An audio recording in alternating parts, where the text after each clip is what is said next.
es la destrucción final de la hemoglobina, da la bilirrubina. Esa hemoglobina viene de la destrucción de los glóbulos rojos. Los glóbulos rojos, cuando están viejos, se destruyen en el sistema retículo endotelial. Se destruyen en el bazo, en el hígado y en la médula ósea. Hay una enzima que se llama hemooxigenasa y esta enzima oxida el grupo hemo de la hemoglobina y lo transforma en una protoporfirina. Esta protoporfirina es transformada en biliverdina y luego la biliverdina, por una enzima que se llama biliverdin reductasa, se transforma en bilirrubina.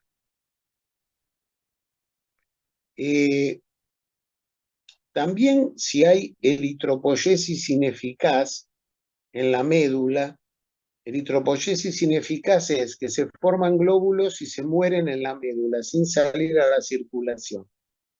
Eso se ve en algunas anemias, la eritropoyesis ineficaz. Esos glóbulos que se rompen por eritropoyesis ineficaz también van a provocar aumento de la bilirrubina.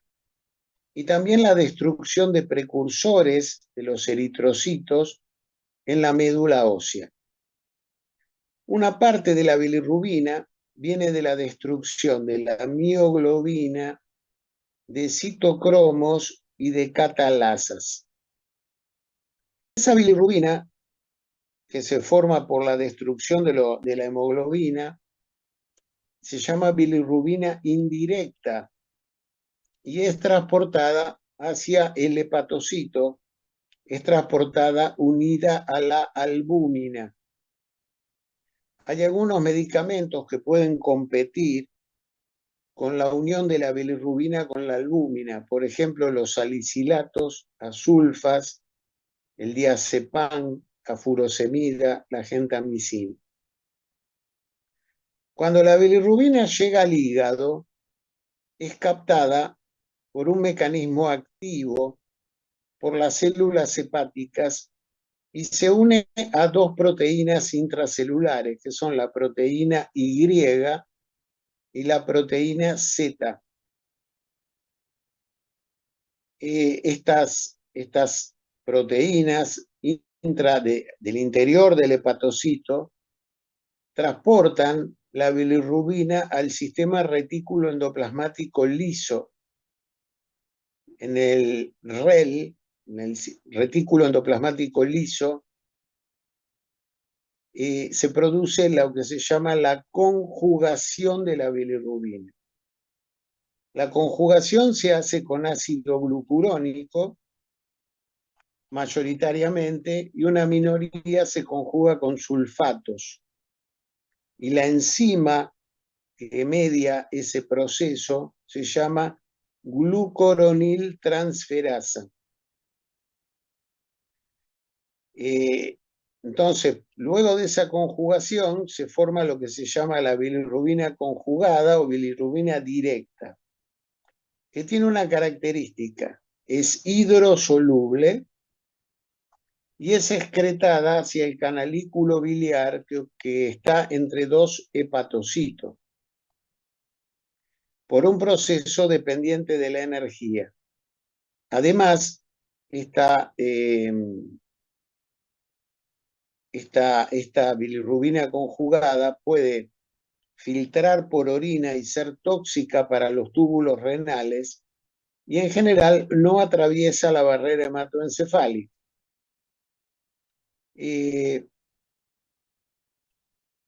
Una vez que la bilis es secretada, la bilirrubina es secretada al canalículo biliar, pasa por los canalículos biliares pequeños, que son los conductos de Hering, desemboca en los conductos hepáticos, hepático común, colédoco, se almacena con la bilis en la vesícula y desemboca en el duodeno y llega al intestino.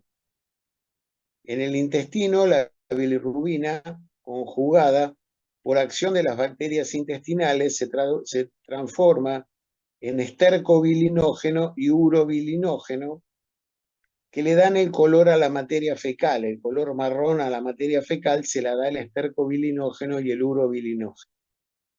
Hay una circulación enterohepática porque el esterco bilinógeno es reabsorbido por el colon a la sangre y suele volver al hígado. Eso se llama recirculación enterohepática de la bilirrubina conjugada.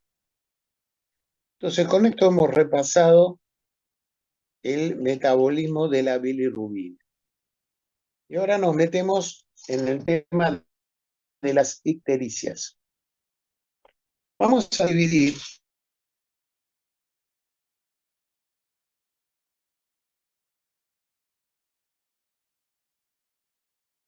ictericia por aumento de la bilirrubina indirecta. Y nos vamos a dedicar solo a las causas comunes. Después vamos a hablar de ictericia por aumento de la bilirrubina directa. Y vamos a hablar solo de las causas comunes.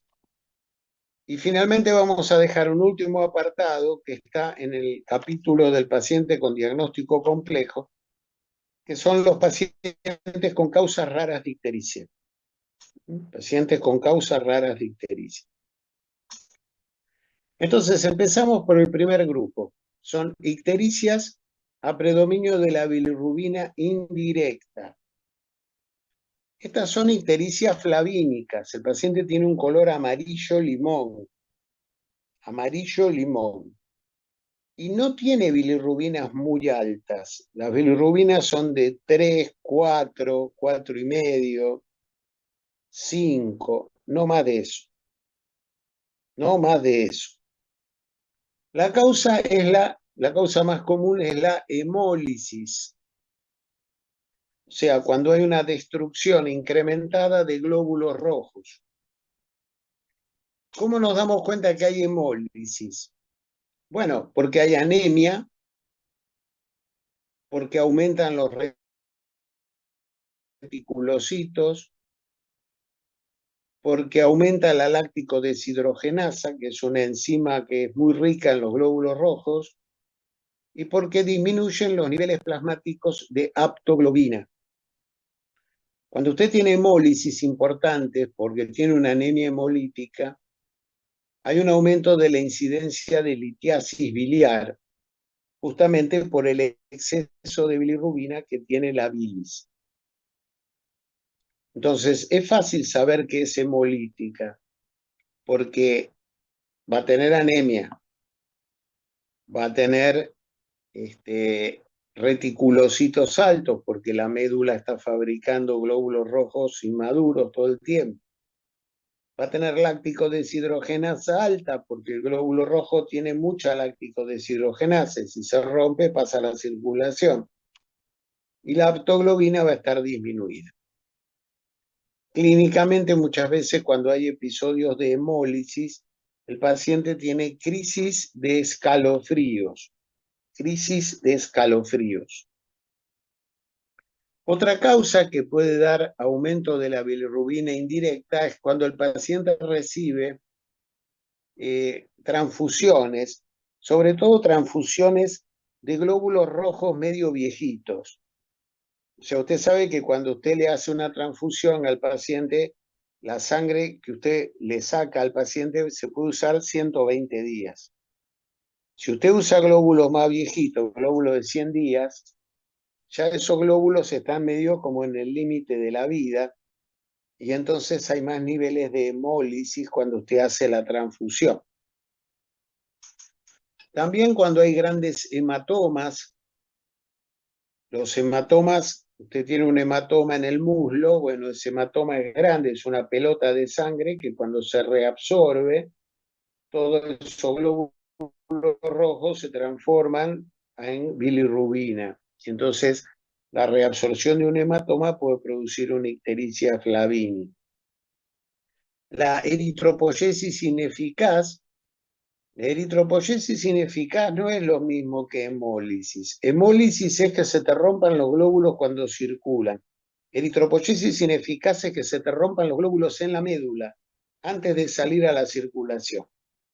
Eso se ve en la anemia megaloblástica por falta de vitamina B12. suele haber una eritropoyesis ineficaz, por eso esos pacientes tienen un color amarillento. Bueno, muy bien. Y después tenemos algunas, esas son las causas más comunes. Después tenemos algunas causas más raras, por ejemplo, que el paciente haya recibido alguna sustancia que interfiera con la absorción de la bilirrubina a nivel del hepatocito. Se ha descrito, por ejemplo, que la rifampicina, algunos medios de contraste radiológicos, el probenecid y el ácido flavispídico pueden provocar cierto aumento de la bilirrubina indirecta por interferir con la absorción de la bilirrubina indirecta a nivel del hepatocito. Y la otra causa que nos queda es la enfermedad de Gilbert. La enfermedad de Gilbert es una enfermedad genética. Yo tuve la suerte de ver Gilbert, vi 2 o 3 Gilbert.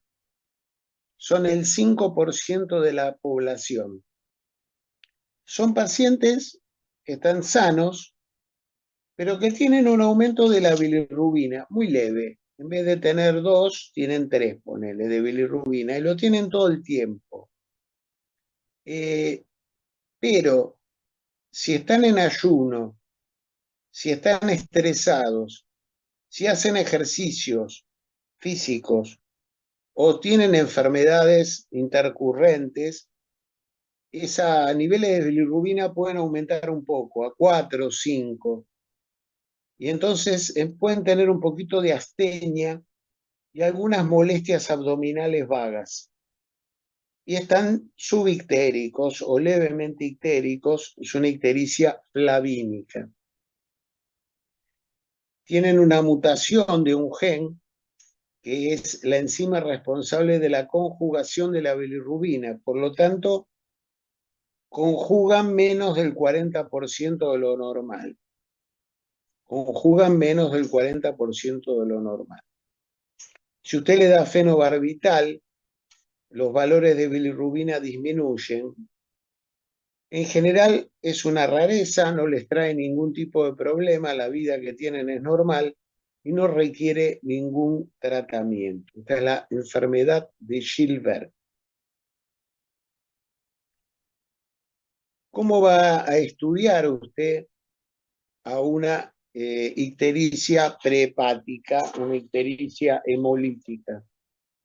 Bueno, le va a pedir la láctico deshidrogenasa, le va a pedir el recuento de reticulocitos, va a ver si hay anemia, la aptoglobina va a estar disminuida, le va a pedir un dosaje de B12 y un dosaje de ácido fólico para descartar la eritropoyesis ineficaz, va a buscar si tiene algún hematoma en algún lado. Básicamente esa es la pesquisa que usted le va a hacer al paciente con ictericia a predominio de la bilirrubina indirecta. Vamos ahora al segundo grupo, que son las ictericias por aumento de la bilirrubina directa. Acá tenemos 3 causas comunes. La primera causa es por afectación en la producción de bilis en los hepatocitos. O sea, que el paciente tenga una enfermedad del hepatocito. El hepatocito está enfermo y como está enfermo, tiene ictericia. No metaboliza bien la bilirrubina. Acá tenemos que tenga una toxicidad hepática producida por medicamentos. Hay que analizar muy bien qué medicamentos toma el paciente. Los medicamentos que más comúnmente dan toxicidad hepática con ictericia, tenemos los AINES, las sulfas, las sulfonilureas, los anovulatorios, los esteroides anabólicos, la amoxicilina clavulánico, la rifampicina, la clorpromacina, la eritromicina, varias sustancias que pueden dar ictericia. Después las hepatitis agudas, ya las estudiamos hoy a la mañana, todas las causas de hepatitis agudas pueden cursar con ictericia. La hepatitis alcohólica, la vamos a estudiar cuando veamos la clase de cirrosis. La hepatitis isquémica, que se conoce con el nombre de hígado de shock, es un paciente que ha estado hipovolémico, chocado durante varias horas. Ese shock produce una isquemia hepática con gran necrosis de hepatocitos y el paciente puede tener ictericia. Por supuesto, la insuficiencia hepática crónica por cirrosis o la necrosis hepática masiva pueden dar ictericias. La degeneración grasa aguda del embarazo. Esto es un cuadro relacionado con la eclampsia que se ve en mujeres en los últimos 3 meses del embarazo. Es muy grave. Hay una degeneración de los hepatocitos que son transformados con células grasas y el paciente puede morir de insuficiencia hepática. Esto lo he visto. Las hepatitis crónicas, la cirrosis, el hígado de sepsis. Cuando el paciente está séptico, suele haber una ictericia con ligero aumento de las transaminasas y aumento de la fosfatasa alcalina. Eso se llama hígado de sepsis. La insuficiencia cardíaca derecha y la insuficiencia cardíaca congestiva ¿se acuerdan que puede producir cirrosis, lo que se llama la cirrosis cardíaca, la cirrosis del ENEC? Después tenemos 3 infecciones interesantes: la leptospirosis, la esquistosomiasis y el paludismo. Son 3 cuadros que pueden dar ictericia por daño hepatocelular: la leptospirosis, la esquistosomiasis, el paludismo. Por supuesto, el hepatocarcinoma puede dar ictericia y los linfomas, cuando invaden el hígado, pueden dar ictericia. Ahora me acabo de acordar, mi jefe de terapia intensiva era el doctor Solari, que murió hace ya como 5 o 6 años. Era un diabético, obeso, y el tipo era un genio, directamente era un genio. El tipo era clínico, terapista intensivo, cardiólogo y neumonólogo. Era un genio. Entonces un día va a la casa de un amigo y lo encuentra medio mal al amigo. Le dice: che, ¿qué te pasa? No, lo que pasa es que mi perrito está muy mal, ¿no? Está mal el perrito y nadie sabe lo que tiene. Lo llevé al veterinario y no sabe lo que tiene el perrito. Entonces te le dice: a ver, vamos a ver al perrito. Entonces le hace así en los ojos al perro y le dice: che, tu perro tiene ictericia y tiene las conjuntivas inyectadas. Tu perro tiene leptospirosis. Decirle al veterinario que le estudie leptospirosis, que tiene leptospirosis. Y el perro tenía leptospirosis. Le hizo el diagnóstico al perro. Impresionante, impresionante, ¿no? Ese fue el que me formó a mí. Así que imagínate cómo venía la mano. Tremendo, tremendo. Bueno, muy bien. Entonces, en definitiva, tenemos todas las causas que el hepatocito se daña y cómo se daña el tipo de ictericia: cirrosis, hepatitis, linfoma, hepatocarcinoma, toxicidad por drogas, hígado de sepsis, hepatitis crónica, leptospira, paludismo, esquistosomiasis. Muy bien, ese es el primer grupo. El segundo grupo es que el tipo tenga tapados los conductos biliares intrahepáticos, los conductos biliares adentro del hígado. ¿Se acuerdan que dijimos que el primer canalículo está formado por los 2 hepatocitos y que de ahí salen los conductos que se llaman de Hering que son pequeños conductillos que terminan en el hepático, en los conductos hepáticos derecho e izquierdo. ¿Qué enfermedades pueden dañar los conductos hepáticos por donde circula la bilis y producir ictericia? Bueno, tenemos una enfermedad autoinmune llamada cirrosis biliar primaria, donde hay anticuerpos contra los conductillos biliares intrahepáticos. Esta enfermedad tiene un anticuerpo marcador que es el anticuerpo antimitocondrial. Usted le pide anticuerpo antimitocondrial y va a ser positivo. Después tenemos las colangitis esclerosantes, que puede ser primaria cuando no tiene asociada ninguna otra enfermedad, o colangitis esclerosante secundaria, por ejemplo, a colitis ulcerosa, enfermedad de Crohn. La colitis esclerosante es otra enfermedad autoinmune del hígado, pero tiene afectados los conductos biliares intrahepáticos, pero también tiene afectado el coledo. O sea, afecta a los conductos de adentro y afecta a los conductos de afuera, los dos. Se ha descrito una colangitis por el propio virus HIV.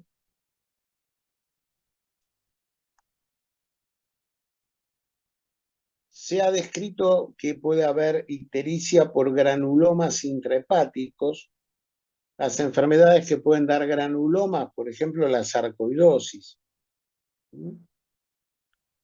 Una causa muy importante que puede comprimir los conductos biliares son las metástasis hepáticas. Cuando un paciente tiene metástasis hepáticas, puede tener ictericia. Es ictericia porque la metástasis comprime los conductos biliares intrahepáticos.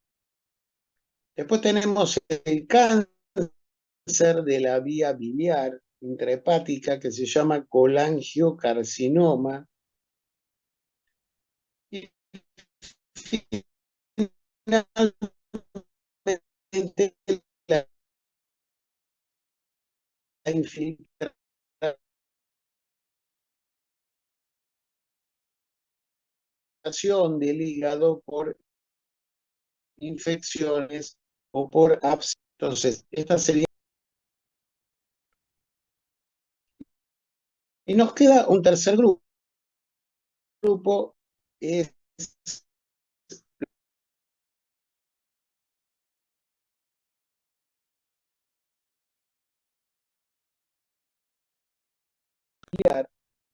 lo que se llama el síndrome coledociano.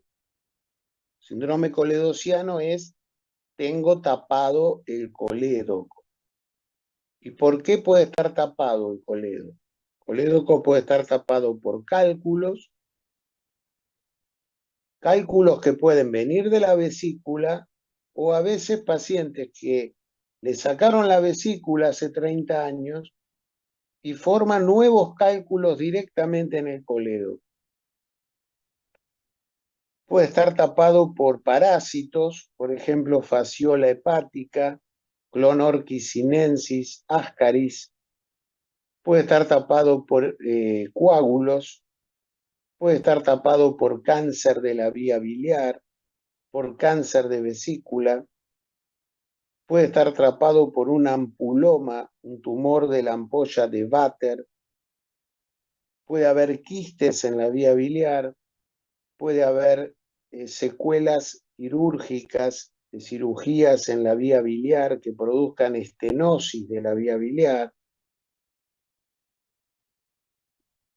Puede haber un cáncer de páncreas, una pancreatitis aguda, una pancreatitis crónica que compriman la vía biliar.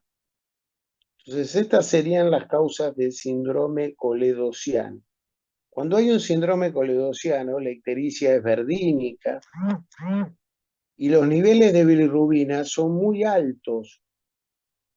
Un paciente con coledociano tiene 12, 13, 14 de bilirrubina.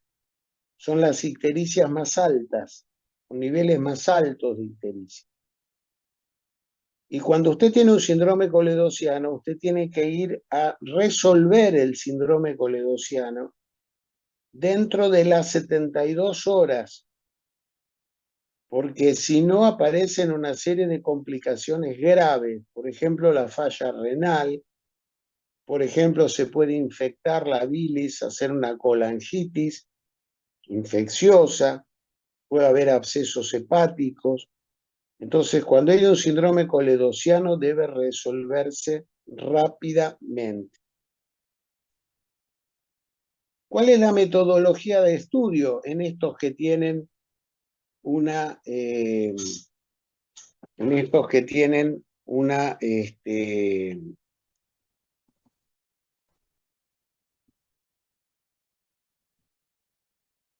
tienen una ictericia a predominio de bilirrubina directa? Bueno, por supuesto le va a pedir una ecografía hepática. La ecografía hepática permite ver no solo el hígado, sino también la vía biliar. Muchas veces permite ver si hay metástasis, si hay cáncer, si hay abscesos, si el colédoco está dilatado, si hay litos en el colédoco. Después le pide los anticuerpos para hepatitis A, hepatitis B, anticuerpos y antígenos, anticuerpos para hepatitis C, anticuerpos para hepatitis D y E. Si usted piensa que tiene una hepatitis por otros virus, le puede pedir también para citomegalovirus, para Epstein-Barr, para otros virus. Le puede pedir la serología para leptospira y para histosoma. El paludismo se puede pedir la gota gruesa para hacer el diagnóstico, ver los parásitos en los glóbulos rojos. Después todos los estudios para descartar el síndrome coledociano. Ahí tenemos la ecografía, la TAC de abdomen para ver el cáncer de páncreas, la colangioresonancia, la colangiografía pancreato retrógrada y la colangiografía transhepática. La biopsia hepática, en algunos casos es necesario hacer una biopsia hepática, por ejemplo, si usted piensa en una cirrosis biliar primaria o si usted piensa en una colangitis esclerosa. Bueno, con esto terminamos los de ictericias. Vamos a agregarle a esto las causas raras de ictericias. Creo que está bastante clarito el capítulo, está fácil. Le di mucha vuelta para que quedara así de fácil, ¿eh? Porque estaba muy difícil antes, ahora está muy fácil. Vamos a la parte del paciente complejo.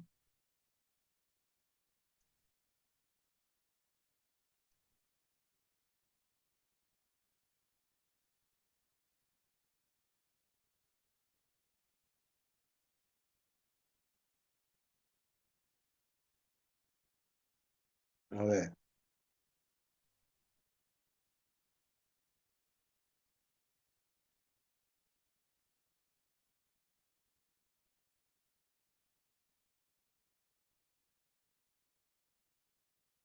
Eh, bueno. Síndrome coledociano, profesor. No. Síndrome coledociano ya lo vimos en el teórico presencial, que dimos todo lo de vía biliar. En la parte del paciente complejo, el primer capítulo se llama Causas raras de ictericia. Vamos, aunque sea, a nombrarlas para que las conozcan, tengan una idea. Dentro de esas causas raras de ictericia, tenemos algunos síndromes genéticos. Está el síndrome de Kliger y Nájar. El síndrome de Kliger y Nájar es una deficiencia de la glucuroniltransferasa, que es la enzima responsable de la conjugación de la bilirrubina. Hay dos tipos, un tipo neonatal, tipo 1, que se diagnostica con el chico ni bien nace, y un tipo 2, que aparece a edades un poquito más avanzadas. Estos tienen un aumento de la bilirrubina indirecta o no conjugada. Cuando son muy chiquititos, esa bilirrubina indirecta puede atravesar la barrera hematoencefálica, producir kernícterus, y provocar retardo mental. O sea que en un chico chiquitito puede ser un cuadro bastante grave. Pues tenemos el síndrome de Dubin-Johnson, es autosómico recesivo. Ahí falta una proteína transportadora en la membrana del hepatocito y es una ictericia a predominio de la bilirrubina conjugada. Puede aumentar con el estrés, infecciones, embarazo o con anticonceptivos orales.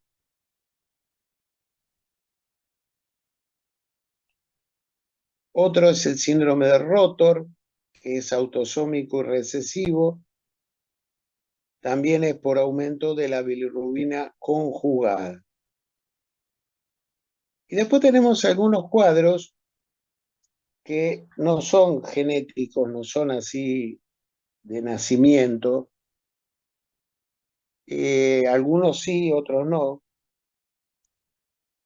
Tenemos la colestasis benigna posoperatoria.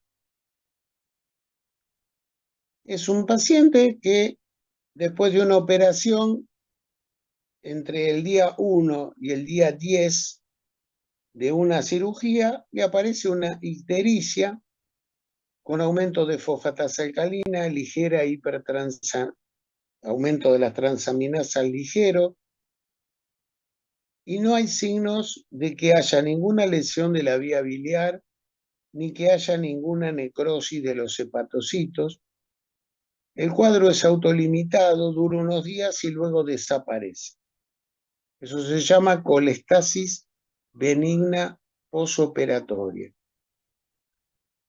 Se ha descrito una colestasis benigna recurrente del embarazo. Esta es autosómica y dominante, aparece en embarazadas con prurito e ictericia en el tercer trimestre del embarazo y desaparece después del parto. Puede aparecer en embarazos sucesivos y también puede producirse por el uso de anticonceptivos. Tienen un poquito más de riesgo para el feto de producir parto prematuro, muerte neonatal, distrés fetal, pero en general para la madre el pronóstico es bueno. Se ha descrito una colestasis benigna recurrente idiopática. Es un cuadro raro, es autosómico recesivo, cursa en brotes de 3 a 4 meses de duración. El primer brote empieza en la adolescencia y están precedidos por algunas semanas donde el paciente tiene malestar general, anorexia y prurito. Hay una colestasis centrolobulillar y un ligero infiltrado inflamatorio en los espacios porta. El pronóstico es bueno. El uso de nutrición parenteral, cuando usted usa alimentación parenteral, puede dar colestasis, ictericia, sobre todo cuando el paciente tiene un nivel de un aporte de lípidos excesivo, muy importante, puede producir ictericia. El síndrome de Schaeffer es muy interesante, es un síndrome paraneoplásico del cáncer de riñón. El paciente tiene una colestasis con ictericia y si usted le extirpa el cáncer de riñón, el síndrome de Schaeffer desaparece. Es una paraneoplasia del cáncer de riñón.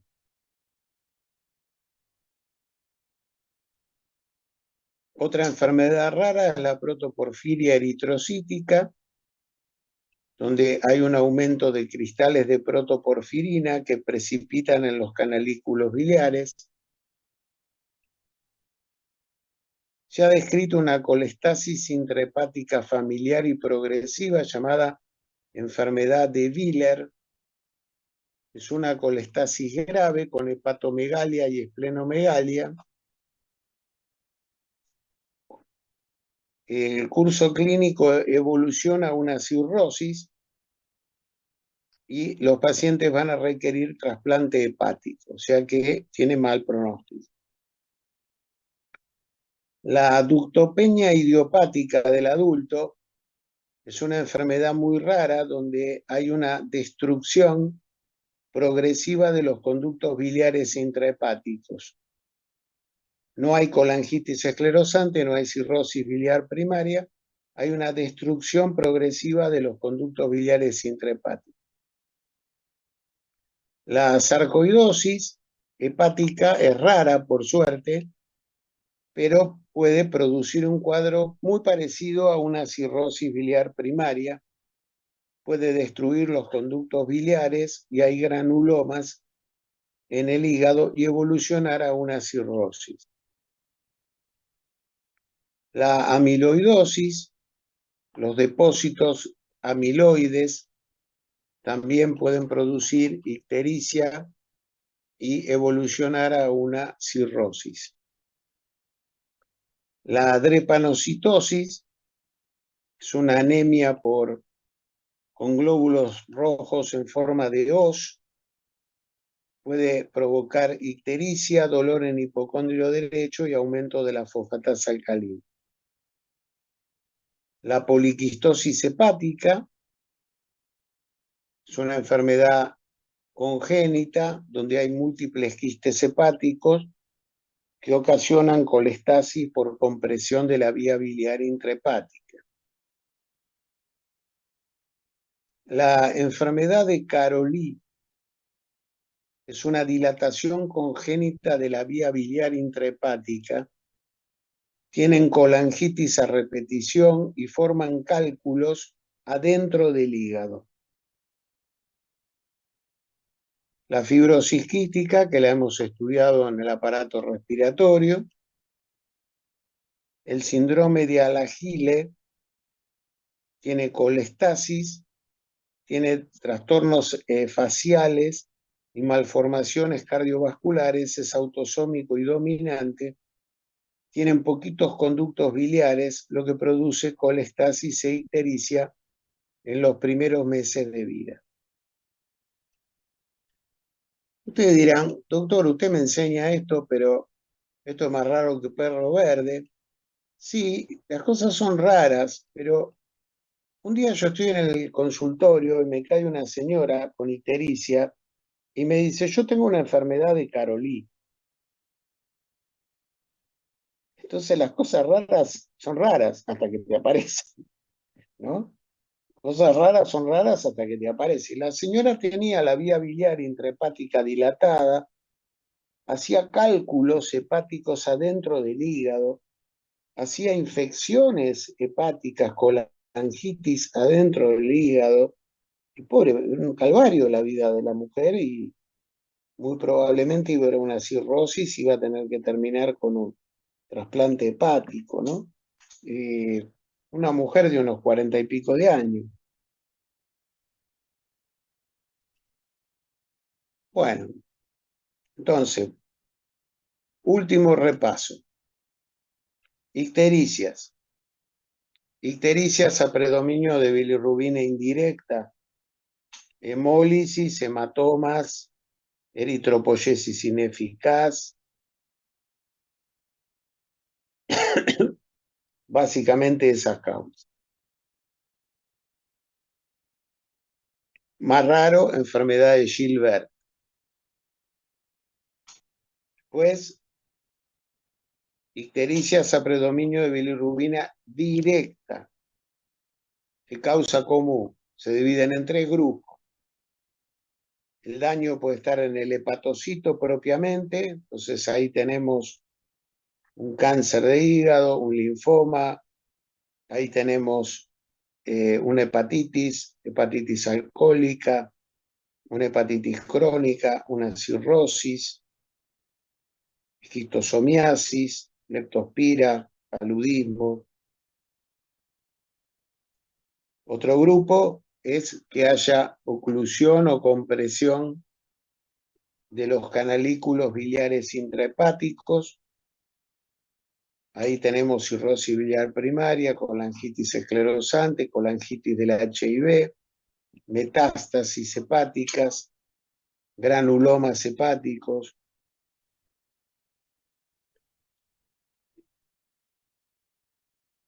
Y después nos queda el síndrome coledociano, por obstrucción del coledo, ¿no? Que eso lo hemos estudiado en la clase de la vía biliar.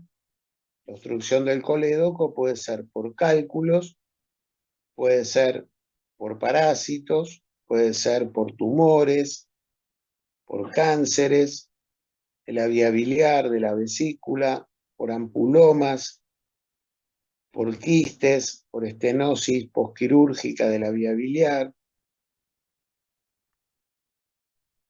Y esos son verdínicas, ictericias verdínicas con bilirrubinas de alrededor de 14.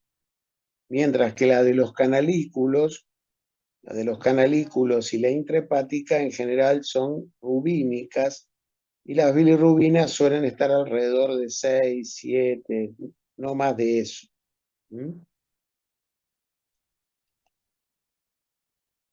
Y después tenemos el capítulo de ictericias, de causas raras de ictericia, con los síndromes genéticos y estos síndromes que acabamos de enumerar.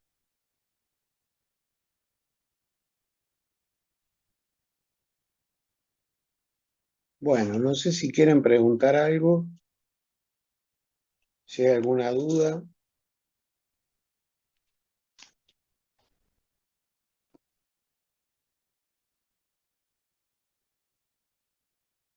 Ictericias es un tema que siempre te lo van a tomar, siempre te lo van a tomar, en clínica y en cirugía también. O sea que si lo aprendés bien, mejor, porque te lo vamos a tomar este año y te lo vamos a tomar el año que viene y te lo van a tomar en cirugía también. ¿Ah? De acuerdo. Profesor, esto de rubínico, berrínico, ¿es muy importante o es un detalle Sí, o no, no? no, no es un detalle, no es un detalle. Es un hallazgo semiológico, ¿entendés? Es un hallazgo semiológico. Mira, cuando yo era residente de primer año, un día me mandan de la guardia un paciente con ictericia para internarlo. Entonces yo lo interno, pero cuando le voy a hacer la historia clínica, yo me doy cuenta que tiene una ictericia, pero tiene un color amarillo limón. Entonces yo empiezo a pensar si no es por una hemólisis. Le pido, y el tipo realmente estaba con anemia, tenía la láctico deshidrogenasa elevada, tenía los reticulocitos elevados, y entonces yo le hago el diagnóstico a las 10 de la noche, recién internado, le hago el diagnóstico de que el señor tenía una ictericia prehepática por hemólisis. Entonces, a la mañana siguiente llamé a los hematólogos, vinieron los hematólogos, lo estudiaron y efectivamente el señor tenía una grave, grave enfermedad de la sangre que le estaba produciendo hemólisis. De hecho, el señor se murió a los 4 o 5 días, se murió. O sea que es importante el dato, porque si vos lo ves al paciente y el color es amarillo limón y tiene una bilirrubina a predominio indirecto, es hemólisis. Si el señor tiene un color amarillo naranjado, como un canario de esos canarios naranjados, el problema está en el hígado, o en el canalículo del hígado o en el hepatocito. Y la bilirrubina es a predominio directa, pero no es tan alta, debe tener 6 de bilirrubina, 5, 6. Ahora, si el señor tiene una ictericia verdínica, verdosa, y tiene 14 de bilirrubina, el problema está en el coledo. O sea que esto tiene su importancia porque te permite a vos a ojo clínico ya empezar a pensar dónde está el problema, si está antes del hígado, si está en el hígado o si está en el coledo. Entonces es muy importante esa ubicación, muy importante. Y aparte es un dato semiológico fácil, porque es mirarlo, nada más. Viste, a veces uno estudia tanto cosas tan complejas Y a lo mejor algo que tenés enfrente de tus ojos no le da bola y es un dato relevante. Doctor, cuando habla que esta bilirrubina indirecta puede pasar la barrera hematoencefálica, ¿genera alguna confusión? Sobre todo en los recién nacidos. Ah, Sobre todo en los recién nacidos. Viste que cuando los nenes nacen, hay nenes que les sube la bilirrubina y entonces los ponen en lámpara enseguida, porque si le tenés que bajar la bilirrubina, porque si no la bilirrubina atraviesa la barrera hematoencefálica, que produce algo que se llama kernicterus, que es muy grave porque le produce retardo mental. Entonces eso es una complicación que hay que evitar. Eso lo van a estudiar cuando estudien pediatría. En neonatología van a estudiar todo lo del kernicterus y todo eso es un tema que tienen que saber. ¿Tá? Eh, a ver, estaba pensando alguna cosa para comentarles o para contarles algún casito.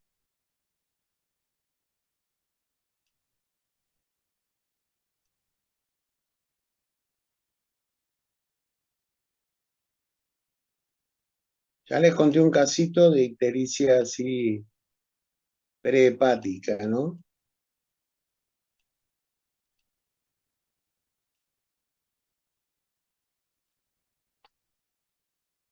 Siempre tengan en cuenta, hagan una muy buena anamnesis de todos los medicamentos que toma el paciente, porque muchas veces puede haber toxicidad hepática por medicamentos y esa toxicidad puede dar ictericia. Un ejemplo claro son las drogas de la tuberculosis, la isoniazida, la piracinamida, todas pueden, la rifampicina, pueden dar ictericia.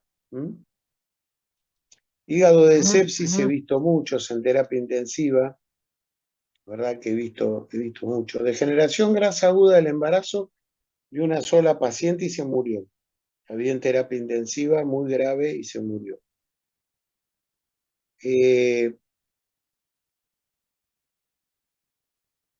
lo que respecta a las enfermedades de los conductos hepáticos, vuelvo otra vez a refrescar algo porque es una cosa que yo pregunto. Hay dos enfermedades autoinmunes de los conductos biliares hepáticos. Una es la cirrosis biliar primaria, que afecta solo los conductos intrahepáticos y que tiene un anticuerpo que se llama antimitocondrial, que es positivo en el 90% de los casos. Entonces es fácil hacer el diagnóstico.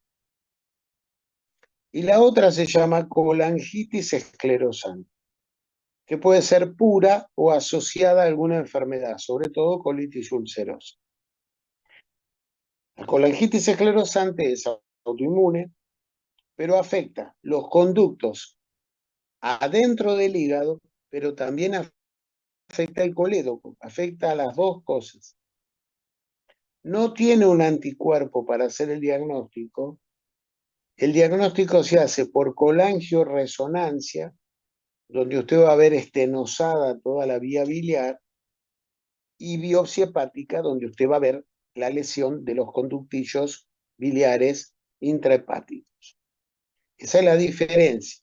Cirrosis biliar primaria solo afecta lo intrahepático y tiene anticuerpo antimitocondrial positivo. La otra no tiene anticuerpo antimitocondrial positivo y afecta a los conductos extrahepáticos e intrahepáticos, los dos. Por eso usted tiene que hacerle la colangio retrógrada y la biopsia hepática para hacer el diagnóstico. Esto es una diferencia importante.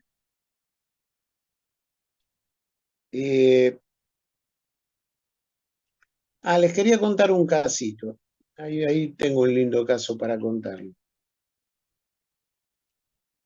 Resulta que mi primera esposa tenía un abuelito de 90 años. Que el tipo era un personaje porque el viejo había peleado en las dos guerras y era aviador militar. ingeniero aeronáutico recibido en 1923. ¿Vos te imaginás lo que eran los aviones en 1923? Y el tipo había cruzado los Andes en escuadrilla aérea en el año 1930. Entonces yo le digo, pero escúcheme, no había radio en esa época. ¿Usted cómo se comunicaba con los otros aviones? Entonces me sacaba la mano, derecha, izquierda. ¿Cómo que sacaba la mano? Si usted está cruzando los Andes, ¿a qué altura está cruzando? 5.500, 6.000 metros. Pero ¿y la cabina? Le digo, no habíamos cabina. Le digo, pero frío bárbaro, a 6.000 metros.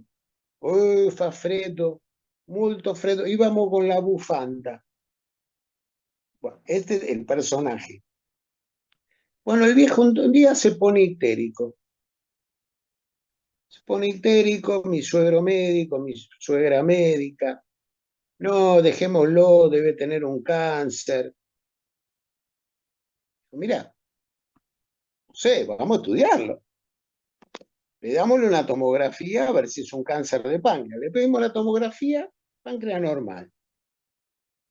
Entonces le digo, che, mirá, tiene un cáncer. El viejo le habían sacado la vesícula cuando tenía 50 años. Entonces le digo, mirá, en esa época no había colangioresonancia. Yo estoy hablando de esto hace 30 años, 20 años. Entonces le digo, vamos a hacerle una colangiopancreatografía retrógrada endoscópica. Entonces llamamos a un endoscopista muy bueno, japonés, que se llama Kido. Bueno, le hace la colangio retrógrada endoscópica. Cuando le hace la colangio retrógrada me dice, mira, tiene un divertículo de duodeno y la vía biliar desemboca adentro del divertículo. Tengo miedo de que se rompa el divertículo si nos ponemos a pelotudear. Entonces le digo, mira, no tiene otra chance que sacarle lo que tenga, le digo, así que hace lo que pueda, pero tratemos de ver qué tiene. Bueno, le hace un cortecito en la papila, mete un catéter, le manda contraste. El viejo tenía 3 cálculos, pero 3 cálculos que se formaron de nuevo en el colédoco, porque a él le habían sacado la vesícula cuando tenía 50 años. Entonces me dice, mira, tiene 3 cálculos, pero yo no me animo a meterle la canastita para sacarle el cálculo porque tengo miedo de romper todo el duodeno. Entonces me dice, vamos a hacer una cosa, le voy a aumentar la apertura que le hice. Si lo larga, me dice. Y esto es a suerte y verdad. Bueno, le digo, está bien. Le digo, ¿y cómo sabemos si lo larga? Me dice, le tienen que tamizar la materia fecal a ver si en la materia fecal aparece el cálculo. Bueno, al otro día le tamizamos la materia fecal, aparecen 2 cálculos. Dijimos, buenísimo. Claro, pero eran 3, faltaba uno. Entonces, bueno, falta uno. Yo me voy al hospital, a las 3 de la tarde me llama mi mujer diciendo, venía a ver a mi abuelo que se está muriendo. Bueno, voy corriendo, el viejo estaba con un dolor abdominal infernal, pero un dolor terrible en fósil ilíaca derecha. Dolor, y de golpe se le fue el dolor. Y al otro día largó el cálculo. ¿Qué había pasado? El cálculo se había quedado impactado en la válvula ileocecal, casi hacia un hilio biliar. La cosa es que el viejo largó los 3 cálculos, dejó de estar histérico, se blanqueó y vivió 7 años más. Entonces, fíjense qué interesante, ¿no? Entonces ahí tiene un síndrome coledociano por cálculos. Síndrome coledociano por cálculo. Les cuento otro. Esto lo conté en el teórico, pero bueno, algunos de ustedes no están en el teórico conmigo. Un día me llama un tipo de mucha guita, tipo vivía en Belgrano en un piso 18, voy a verlo, yo no lo conocía, el tipo me recibe, me dice mucho gusto, doctor Rey, mire, le quiero aclarar que mi médico de cabecera es el doctor Robert Brown de la Clínica Mayo de Rochester, Minnesota. Entonces yo lo miro y le digo, ¿y entonces por qué me llama a mí? No, no, no, me dice, le voy a contar. Dice, yo soy millonario, yo vivo 6 meses acá, 6 meses en Estados Unidos. Y a mí me atiende mi médico Robert, allá en Estados Unidos. Yo tengo 73 años. Entonces me puse amarillo en Estados Unidos. Entonces lo fui a ver a Robert. Robert me hizo una serie de estudios, me colocaron un stent en la vía biliar y vino a hablar conmigo y me dijo, mira, ¿viste cómo son estas cosas? Están los que se mueren a los 30, están los que se mueren a los 40, están los que se mueren a los 50. Vos te vas a morir a los 73. Te quedan 6 meses de vida, andá a Buenos Aires, despedite de tus amigos, poné los papeles en orden. Para mí fue un gran honor haber sido tu médico. Estos son los yanquis te lo tiran así, a barajarlo, ahí va, vos a barajarlo. Entonces, yo lo miro al tipo, el tipo me dice, bueno, yo quiero saber lo que usted piensa, doctor. ¿Qué carajo le digo? Si tiene un cáncer de vía biliar, sí, son 6 meses de vida, tiene razón Robert. Entonces digo, ¿qué le digo a este tipo? ¿Qué le digo a este tipo? Bueno, sería bueno que primero veamos los estudios. Sí, sí, sí, claro, doctor, tiene razón. Digo, bueno, 20 minutos para pensar qué le digo. Entonces pongo los estudios, los miro, estoy un rato, viste, así mirando, y se veía el cáncer de la vía biliar, el stent que le habían metido. Entonces le digo, claro, este tipo, empecé a darme cuenta que el problema del tipo era un problema psicológico. ¿Sabés lo que es levantarte todos los días diciendo, me moriré hoy, me moriré mañana, me moriré hoy, me moriré mañana? Es un espanto. Aparte no le habían dejado ninguna esperanza, esperanza cero. Entonces digo, bueno, ya sé por dónde voy a ir. Entonces le digo, mire, la situación está jodida. Dice, no, no, no, doctor, yo la tengo claro, que está jodida, lo tengo claro. Ah, bueno, bueno, le digo, eso me deja más tranquilo. Digo, pero bueno, podríamos pelearla un poco. Claro, doctor, eso mismo pienso yo. ¿Por qué no la peleamos? Aunque sea, le damos pelea un tiempo a ver qué podemos hacer. Bueno, bueno, bueno, quédese tranquilo, yo voy a llamar a un amigo oncólogo para que lo vea, para que le haga un tratamiento. Voy a llamar a mi amigo oncólogo, le digo, mira, está muerto. Se va a morir en 6 meses, está muerto. Pero hacele algo para que el tipo no sienta que no hacemos nada, porque si no, pobre tipo, cada vez que se levanta, dice, me muero hoy o me muero mañana. No, no, te entendí, está todo clarito. Bueno, lo tuvimos en tratamiento con una quimio y se murió a los 6 meses, como dijo Pau. ¿Por qué se los cuento? Primero, para que vean lo letal de los cánceres de la vía biliar, que matan en pocos meses. Y son cánceres que no responden a la quimio, no responden a los rayos. Tampoco lo podés operar porque cuando ya tiene el cáncer invadió todo el hilio hepático, está todo invadido. Pero el ejemplo es, nunca le cierren totalmente la esperanza a un paciente. Es muy feo que a vos te digan, estás condenado a esperanza cero. Hay muchas maneras de decir lo mismo.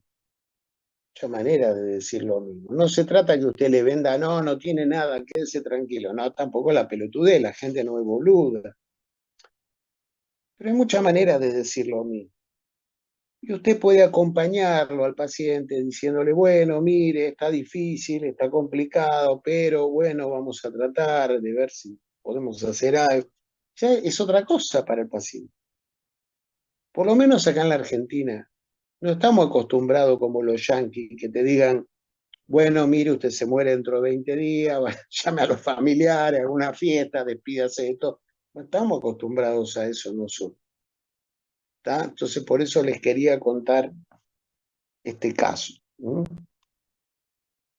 Bueno, no sé si quieren preguntar algo, si no, dejamos. La semana que viene es las últimas clases del año, así que el año pasó rápido y ustedes aprendieron un montón.